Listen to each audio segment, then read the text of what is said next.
Welcome to the Michigan Man Podcast on Wolverine Sports Radio, a member of the V Sporto Network, and in partnership with SB Nation's Maize and Brew, for Wolverine fans from coast to coast.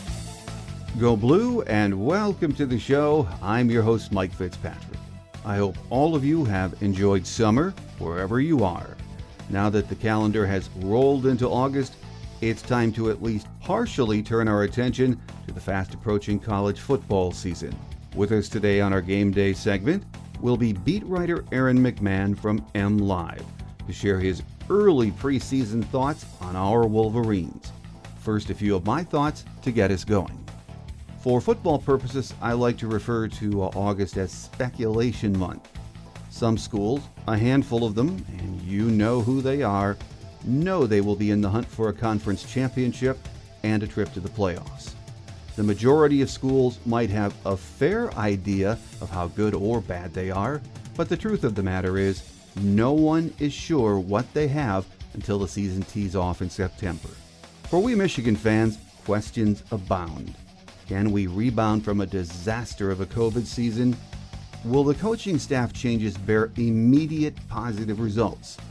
Is Cade McNamara ready to be the man under center?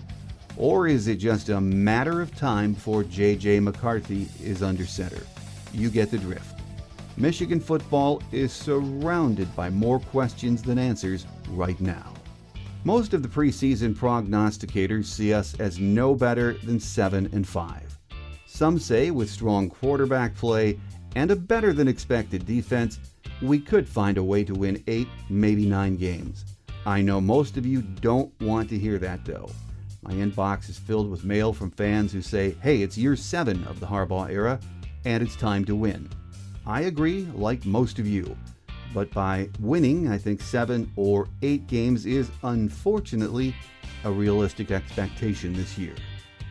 My guest today says we could be surprised, but until we see them play, he's in the 7-win club. Up next on our Game Day segment is Aaron McMann from MLive, so stay with us.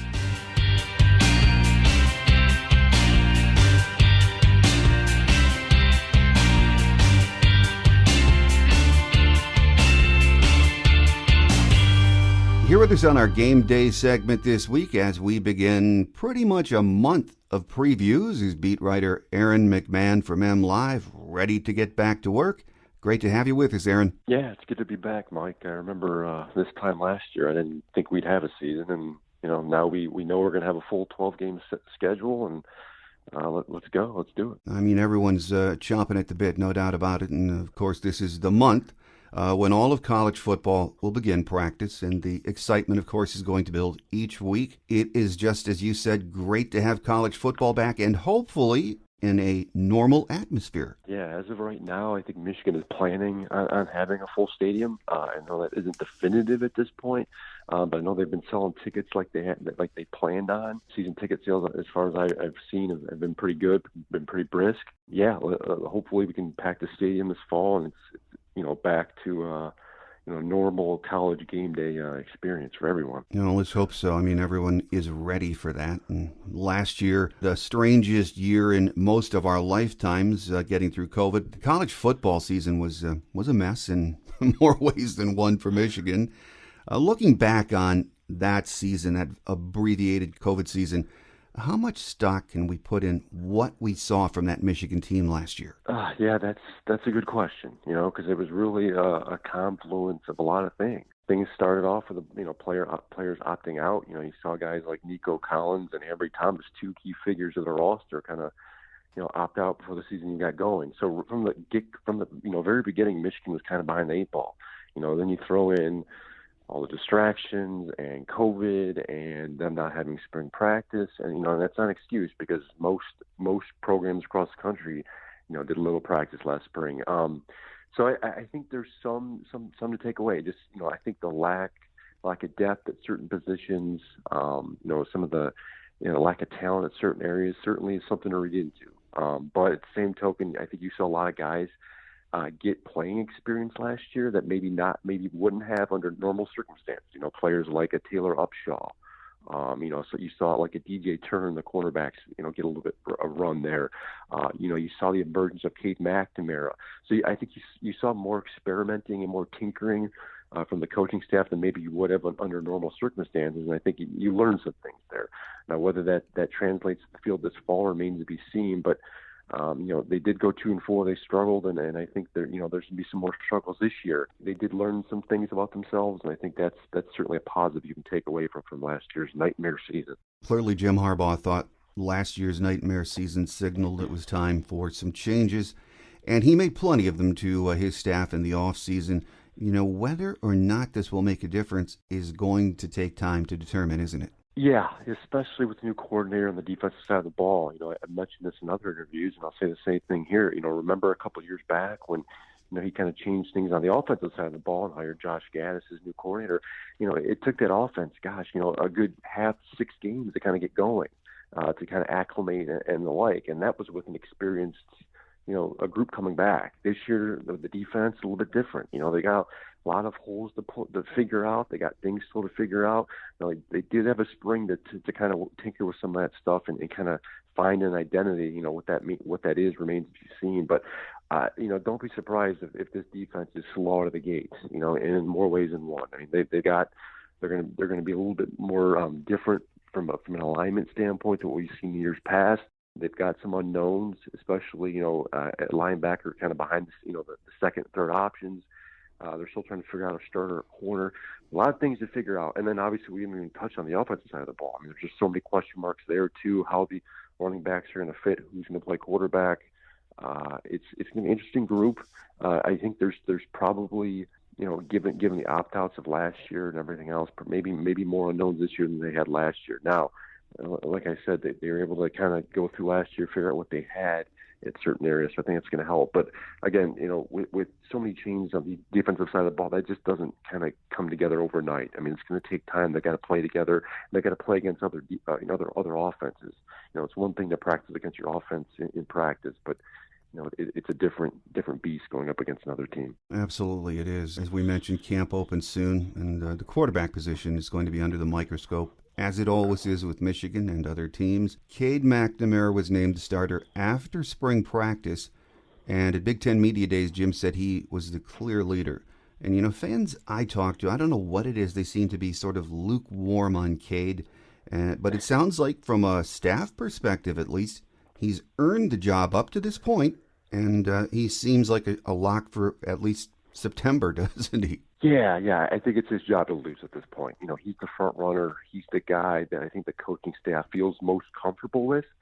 And that's really, it's an interesting situation because, I don't say it's not saying much, but they just don't have a lot of experience in that room at this point. You've got J.J. McCarthy. I think the one guy fans have been clamoring they really want to see play because of his 5-star status and coming out of high school.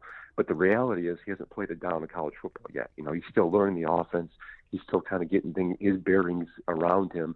Yes, he enrolled early back in January, but, it takes time. And if you look at Jim Harbaugh's track record as a head coach at the college level, he doesn't like playing through freshman quarterbacks much, if at all. I mean, if you go down the line here at Michigan, he never plays them. So I guess it's not a surprise to see J.J. McCarthy, being thrown into the fire right away. And then you got Dan Villari, an unproven guy who's, again, the late addition to the recruiting class a couple of years ago. That I just don't think the coaching staff is very comfortable, playing at this point. Now, the wild card in the quarterback situation in the room, going into fall camp is the new addition, the grad transfer from Texas Tech, Alan Bowman. Yeah. He's the wild card here. I mean, he's the more experienced guy. He started at Texas Tech. He played in the air raid offense. He's definitely the most decorated, most accomplished. Now, the question with him is, how quickly he can adapt and learn the offensive scheme at Michigan, and whether or not he beats out Cade McNamara. I don't think he certainly would get the job right away, but he certainly, I think, in my opinion, I think will put up the biggest fight here in camp. Again, but the issue running against him is time. He's not only going to have 4 weeks to show it. Maybe he can. But I do think Cade McNamara starts the season as a starter. Whether that ends up being the case, as the season goes on, remains to be seen. If Michigan struggles out the gate, whether it's at the quarterback spot or elsewhere offensively, I would not be surprised if you see Jim throw in, throw in a JJ or throw in an Alan Bowman. But at this point, it seems like Cade certainly is the clear front runner. Yeah, I think it's the fan base that is a little antsy. They expected JJ, if he was a 5-star, if he was as good as advertised, that like a lot of other schools, he's going to walk right into the job. But that rarely happens. And as you mentioned, it hardly ever happens with Jim, does it? Yeah, exactly. He seems a little hesitant to do it, and that's his right. He played the position. He knows the pressure that goes with it, especially when you're that young, you're just coming out of high school, and you're at a place like Michigan. The fan base is rabid. They love the quarterback. They clamor to them, and sometimes they're just not ready, and that's just the reality of the situation. I think that's the case with JJ. He's a talented individual, probably has the strongest arm in the room, maybe the smartest quarterback in the room. But that just because you have all those traits doesn't necessarily mean you're going to be thrown out there day one and expected to go get it. You've got to earn that right. You got to earn that role. And as of right now, Cade McNamara has that. He's shown flashes of elite play last year. I mean, they threw him in there kind of just to see what they had, and he turned out to be quite the gamer. And sometimes you learn about guys and you get thrown out of games. Maybe they play better in games than they do in practice. Maybe they're able to read defenses better. And so far, I think they're most confident in Cade, and that's why you've seen him. That's why you see him at 1 in the depth chart, and J.J. McCarthy at 2. Well, at media days, Jim spoke glowingly about his running backs, Hassan Haskins, Blake Corum, and true freshman Donovan Edwards. And there is for sure more talent behind those guys. The running back room, Aaron, is as deep and talented, at least on paper, as we've seen on years, isn't it? Yeah, it is. Hassan's he's been leading back here the last couple of years. He's really good between the tackles. They let him get kind of yards after contact. It sounds like at this point they're going to kind of roll with him and Blake at least 1-1. Jim called it 1-1 at this point. Mm-hmm. We've heard that in years past. It sounds like the carries are largely going to be split between those two. But I do think you'll see Donovan Edwards in some situations this year. Maybe it's similar to a Blake Corum last year where he's catching balls out of the backfield. They throw him in there in certain situations. But I think Michigan learned a lot last year from their situation where they were giving 3 and 4 guys carries. It's just too many. They got to get a guy rhythm. They got to get a guy comfortable in there. And I think right now, with Hassan coming back and Blake, I think those are two best case scenarios right now. But the depth is really good. Even if one of those guys goes down to injury, whatever the case may be, you've got a definitive number one there either way. And that's it's been a couple of years since Michigan can say that. So I think it's going to give a big boost to the offense, especially with a inexperienced starter at quarterback. But yeah, I expect Michigan to lean on the running back room quite a bit this year, especially early on. And you mentioned last year it was getting on everyone's nerves. The 3 and 4 running backs game seemed like no one could get in a rhythm when the offense could get the ball. That's why I think we're very interested in watching Mike Hart's impact on this offense and the rotation, because if you look at Indiana and where he's been, he sort of likes to go with 1 or 2 guys, doesn't he? Exactly. In Indiana, that's exactly what they did. They basically rolled with one guy to kind of complement their passing game, and that's kind of how it worked. So yeah, the coaching change was, I think, a dramatic change in philosophy. Jay Harbaugh wanted to get everyone involved and see what they had. And he was more of a competitive guy and wanted to necessarily roll with the hot hand, so to speak. But yeah, with Mike, you get a different philosophy and a different approach to the run game. And I think that'll do wonders. He's obviously a proven running back at Michigan. He's done a very good job as an assistant coach at the college level. I'm really curious to see his development. This is the next couple of years with Donovan Edwards, see how he grows as a running back. Because let's face it, Hassan, he's been here for a few years now. He's got a year left. Blake Corum's got several years, so he's got time to develop. But I think the lack of talent development at the running back room the last couple of years has been an issue.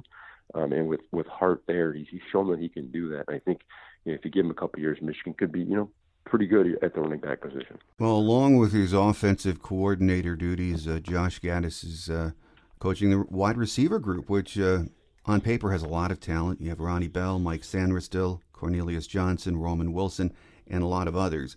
And I think most fans would say it's time for at least a few of these guys to step up this year, Aaron, and break through. We just need more from that position, don't we? Yeah, it feels like we talk about this every year. You know, the potential in the receiving room. I mean, they've got a lot of bodies there. They've got a lot of high 3, 4, and 5-star recruits, guys whose ceilings are really high. Now it's about kind of, you know, getting a couple of them to grow and break through. Ronnie Bell, I think, is a good start. I mean, he's a guy who obviously was very under-recruited out of high school. In fact, Michigan's one of the few, you know, Power 5 FBS offers he got.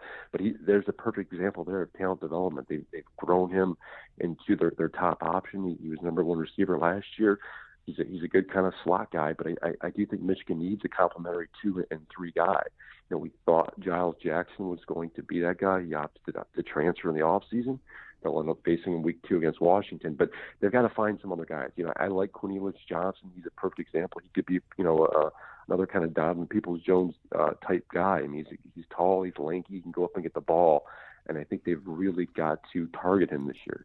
But again, like, there's others out there too, like you mentioned. You know, Mike Sanders still is a guy I think they're counting on largely.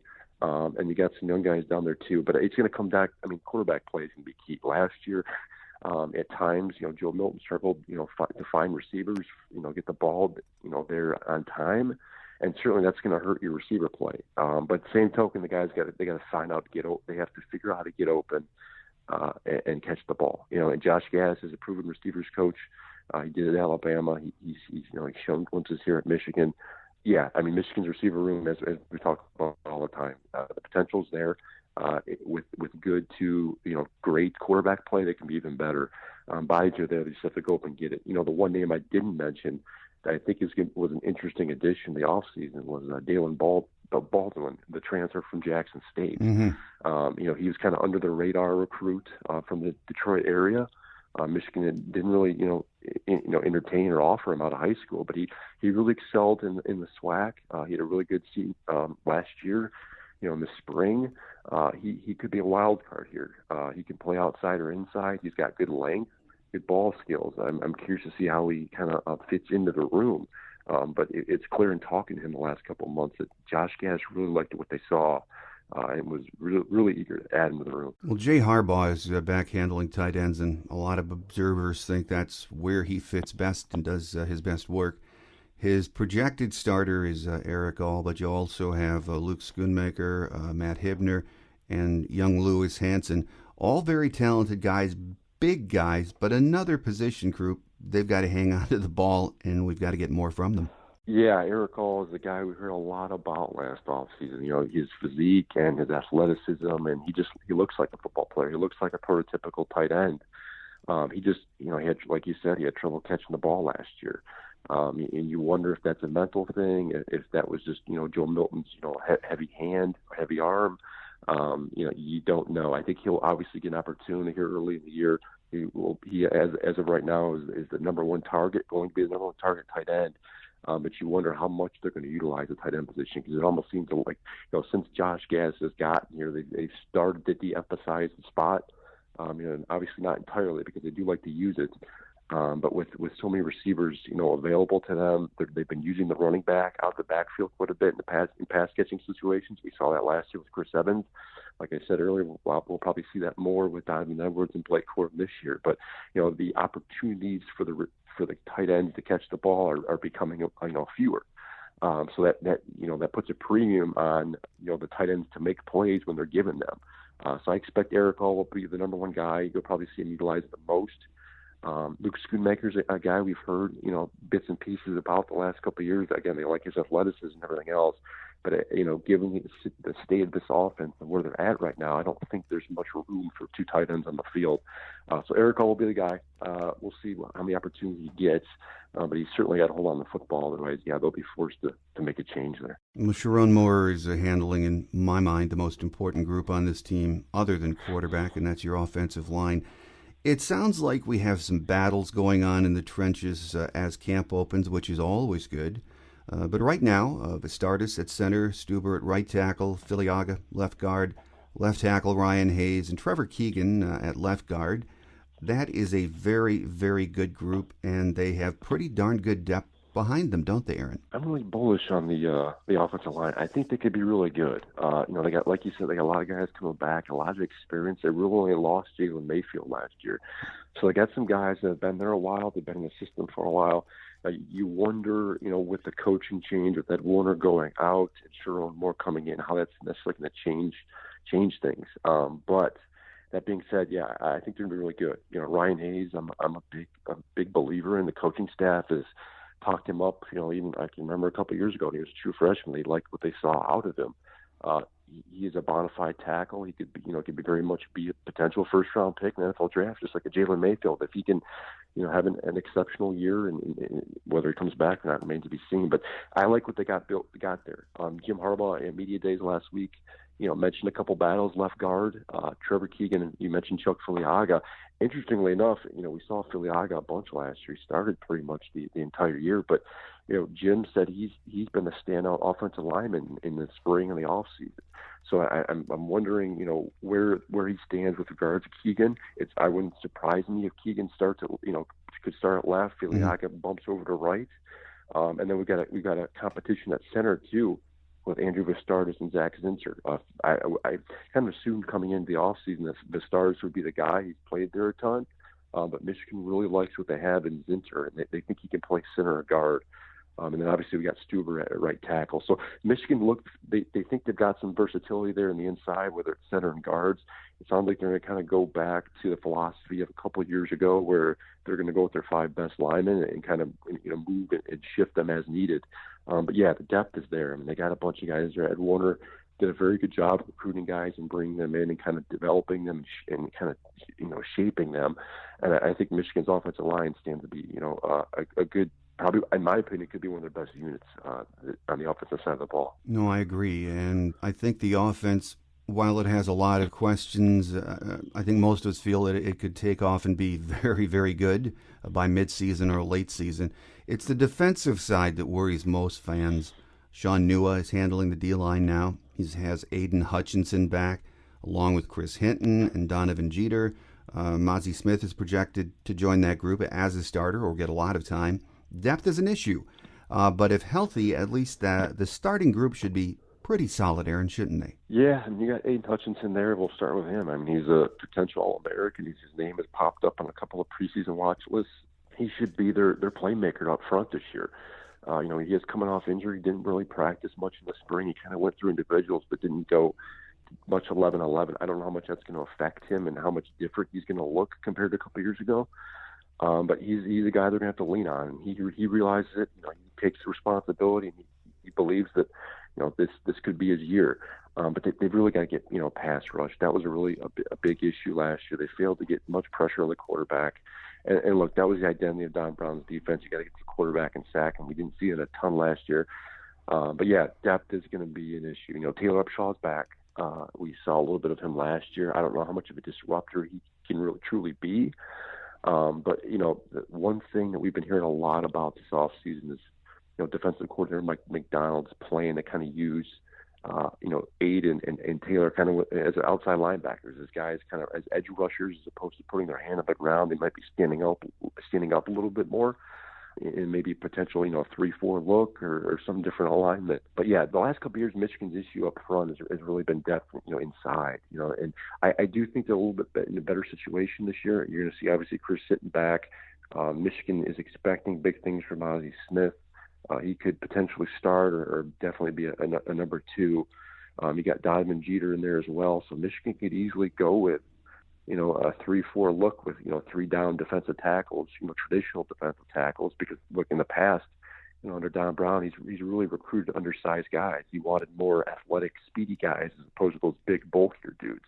And I think with McDonald coming in, you're starting to see a slight change in the way they recruit. They added a big 350-pound defensive tackle, Jordan Whitley from Oregon State this offseason, to kind of bolster that in the middle.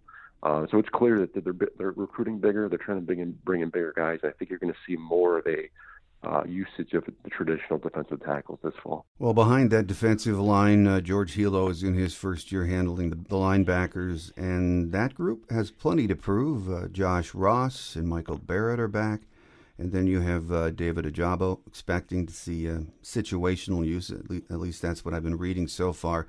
We just don't know what we're going to get from this group, do we, Aaron? No, and I think that's where the depth issues are going to come into play. You know, you mentioned Josh Ross and Michael Barrett. Those are certainly going to be the two stars at linebacker. But after that, I mean, it's bare bones. You got a lot of guys who just haven't played or underclassmen, true freshmen, a lot of unknowns there. And I think that's one of the reasons why you've seen Michigan kind of make a cognizant shift with their usage of Aiden and Taylor Upshaw. I mean, I think you're going to see those two drop back quite a bit, as I mentioned, as outside linebackers to fill the holes of just the lack of talent there at linebackers that Michigan has had in the past. They're probably going to rely on Michael and Josh there in the middle quite a bit. You know, I spoke to Josh last week at Big Ten Media Days, and he anticipates being used a little bit more in a downhill role, rushing the quarterback, which would be interesting to watch because he's played more of a traditional middle linebacker role in the past. But yeah, I mean, depth is going to be an issue there. They got a lot of things to figure out. David Ajabo is a name we've heard quite a bit, but we just haven't seen much in games. I know in the past they were kind of prepping him to be that kind of next Viper type guy. That role, as far as we know, doesn't exist anymore. So for him and Michael Barrett, who was the old Viper, they've got to change their roles and change their bodies. It sounds like Barrett's, lost a little bit of weight, gained a little bit of weight. So it's going to be interesting to see how they're used. But depth is certainly an issue there at linebacker because if Barrett and or Ross go down due to injury at this point, they're going to struggle there. And I think that's one of the reasons why you're starting to see some of these defensive ends change their abilities, because Michigan's going to have to compensate for the struggles there in the middle. And I think they're going to have to do it one of two ways, either, use defensive linemen in different ways or go with 5 defensive backs, which we'll get to here in a minute, I'm sure. The secondary has more than a few guys that are a cut above. You start with Dax Hill, Brad Hawkins, Jamin Green. If they avoid injuries, that secondary has a chance to be very, very good, doesn't it? Yeah, they've got depth there. Now it's really about figuring out that cornerback position, because last year, as we all know, it struggled. They gave up some big plays in the Michigan State-Indiana games. They had to compensate at times for just a lack of speed, and I think that's the key to the success of the defensive secondary. I mean, yeah, Daxton Hill's probably one of the better defenders on the team. He's got speed and everything else. And you got Brad Hawkins, the senior back. But who starts at the corner and how they do developing those guys, I think it's going to be key to whether this defense can be a cohesive unit. We spoke to Jim Harbaugh last week at Big Ten Media Days. He said Jamin Green is right now a front runner for one of those starting spots. But interestingly enough, Vincent Gray, who was last year was called the best cornerback on the team, is being pushed by DJ Turner for the other starting role. Whether that's because Green has, whether Gray has struggled this year in spring, or DJ Turner's really made a push remains to be seen. But the fact that Gray's being pushed probably is a good thing. But you've got other guys there. Andre Selden, has come up. Darren Green Warren. There's Jalen Perry who played a little bit last year. So they've really got a lot of guys that have been kind of at Michigan at least for a couple of years, that they know how to play. They've been around some of the starters. They could be thrown in there. It's just a matter of how Michigan kind of wants to utilize them and who's the cream of the crop. But they certainly got to get that quarterback situation figured out. It was probably the Achilles heel of that entire team last year. It cost them the Michigan State game. And if they can get that together, I do think they'll stand a chance. I mean, cause they can do some certain things that, like I said, kind of hide the struggles and the lack of depth at linebacker. And by doing that, throwing more guys in the backfield in the passing game. So, yeah, you like on the surface, you like what you see there. You got more experience, and you got some really talented guys there at safety and Dak still. It's just a matter of kind of putting it together and watching them grow. And I said this last year, but I thought as the season went on last year, Jamin Green really showed some flashes, and I think that's one of the reasons why he's been declared a starter. I like his size. It seemed like he was getting comfortable as the season went on last fall. I think he could be a very good quarterback if you give him a full year or two to kind of develop here. Well, new defensive coordinator Mike McDonald, as you mentioned a moment ago, is a very important factor this year too, Aaron. How he utilizes his talent is said to be much different than Don Brown. He's not wedded to a defensive philosophy as Don was. He likes to adapt to his talent, which I think is an NFL trait. Even with all that considered, he has a big job on his hands, doesn't he? Yeah, and you hear that a lot from new coaches, whether it's a head coach coming in, new coordinator. they've kind of got to work with the talent they have in the room, and sometimes it's bare, and as we've talked about here today, it's, the linebackers are lacking depth. They have some kind of fulfilled guys up front and over the middle. You got some spots at cornerback, so you've really got to work, assess your talent, look at where you have where you have a depth and where you have the most talent, and kind of utilize them. It's the old philosophy of accentuate your positives and hide your negatives. And in Michigan's defensive situation this year, your positives are Aiden Hutchinson, Dax Hill. So how do you accentuate them and maximize their talent? And I think that's one of the reasons why you've seen a concerted effort to play Aiden Hutchinson kind of more freely. And then I think you're going to see Dax and Hill use quite a bit this year, whether it's as a free safety or whether it's maybe perhaps a nickel where he can kind of get all over the field or kind of do what he wants. But yeah, this is going to be an interesting season, I think, for Mike Macdonald. I don't think the pressure necessarily should be on him just yet. He's got a lot of things to figure out. They still got to kind of recruit to what they want to do. And it remains to be seen what they really want to do, what the end goal is here, because a lot of times new coaches come in and talk about, they want to do this or they want to do that, or they don't really have an identity or scheme yet. And that's kind of the case, I think, here, because you're coming from a system that was very much blitz the quarterback, into the quarterback, play free and athletic. We saw the results there. They didn't tend to fare well against the upper echelon of the Big Ten. They didn't fare well in the big games. So you got to come in and change things. And I think Macdonald realizes that. Jim Harbaugh knows that. In talking to players and staff members, it sounds like Jim Harbaugh is giving a little bit more effort on defensively. He's been more, apparent in meetings, and he's showing his face more on the defensive side of the ball.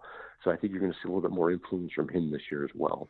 They realized changes needed to happen, things needed to kind of, change, and they're certainly underway. How long that takes to happen, to kind of mold, remains to be seen. I think this year is certainly going to be kind of a challenge. I think it's going to take some time to get going, but I certainly think we'll start to see an identity, of what Mike Macdonald really wants to run, maybe perhaps toward the back half of the season. Well, at this time of the year, it seems we don't tend to talk about the kicking game a lot in the preseason, but when the rubber meets the road, there's plenty of times you realize that element of the game is huge, and wins and losses can swing on that kicking game.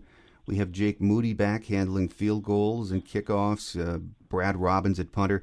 And while they might not be great, they are both solid legs coming back, aren't they, Aaron? Yeah, that's, I guess, one of the good things about Michigan having depth at both spots the last couple of years, where they had kind of two starters at both roles. They lose two guys, but they get two back. So I think they'll be just fine. Jay Harbaugh is going to kind of head the special teams like he did last year. So a familiar face, he kind of knows what he has there. I think you're going to see a lot of the younger guys too on special teams, as is usually the case.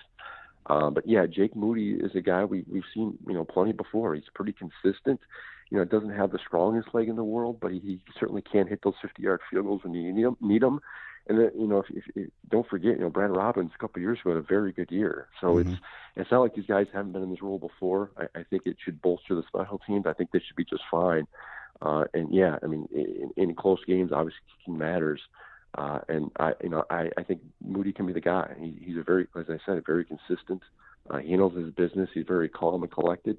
And I think he'll be just fine at both spots. Well, a final question for you, Aaron, before we let you get away. Most of the preseason magazines and websites have Michigan ending the season with a 7-5 record. That seems to be the overall. And if they get improved play at quarterback, maybe even 8 or 9 wins. And I know it's a tough question to answer in August, but this is speculation month. We won't know for a while what we have. But right now, how many games do you see this Michigan team having a realistic chance to win? I'm right around that 7 wins mark. I think they could perhaps pull off 8. I wouldn't be surprised if they go 6-6. I do think that week 2 game at home against Washington is going to be very interesting, and I think could blow the winds of the season. If they win that game, it's very possible they start the season 4-0, which I think gives them confidence and gets them going, and could help come Big Ten season time. But this schedule is difficult. I mean, they got to go to Wisconsin. a place they haven't won in a few games now. They have to go to Penn State, a place they haven't won in a while now either. And then obviously you got the game at the end of the season against Ohio State. So I think there are 3 losses right there if you chalk them up.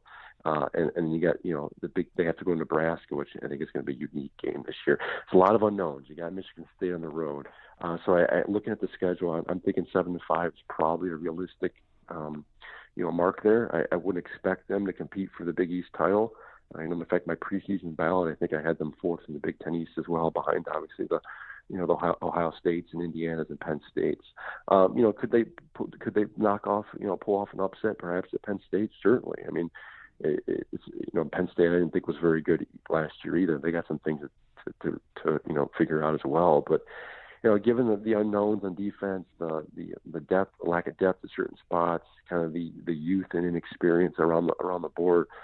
It's I wouldn't expect, for a fan, I would not expect them to compete for Big Ten title. I think, Jim has probably 2 years here to prove. This is kind of going to be a ID type of year where they have to kind of establish themselves, their identity on defense, find a quarterback, find some playmakers on offense. And I think next year, will be a realistic chance of them competing again. But right now, after their poor year last year, the tough schedule, especially in the Big Ten side this year, I'm thinking 7-5 is probably likely. I agree with that. It won't make the fans happy, but it realistically sounds right. Here with us on our game day segment this week as we begin the month of August and pretty much a month of previews has been beat writer Aaron McMann from MLive. As always, Aaron, great to have you on the show, and the next time we chat, it will be during the season. So until then, enjoy what's left of summer, and we look forward to that next visit. Thanks, Mike. You too.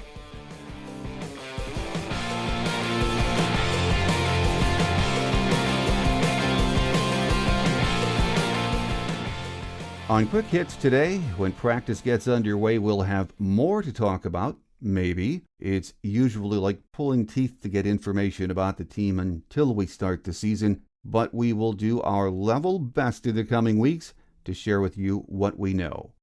In these coming weeks, we will continue the previews, getting as many of our beat writers on the show as possible to share their thoughts on the upcoming season. So I hope you'll stay with us. In September, our schedule will once again feature 2 shows weekly. Early in the week, the visitors edition of the program, with a writer or broadcaster sharing their thoughts on that week's opponent. Then later in the week, our Michigan Game Day show, featuring one of our own writers or media personalities. Now, we've been doing it that way for several years now, and most of you I hear from seem to enjoy that format, so we'll stay with it. That will do it for our first show of the month. As I said a moment ago, we'll be back next week with another of our beat writers. We just aren't sure who yet, so make sure you tune back in.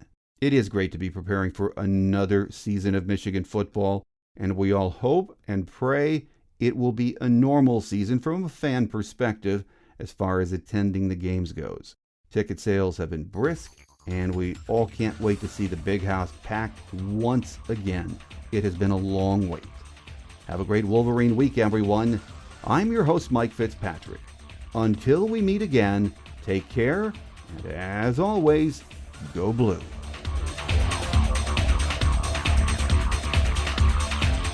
Thanks for joining us today on The Michigan Man, here on Wolverine Sports Radio, a member of the V Sporto Network, and in partnership with SB Nation's Maize and Brew.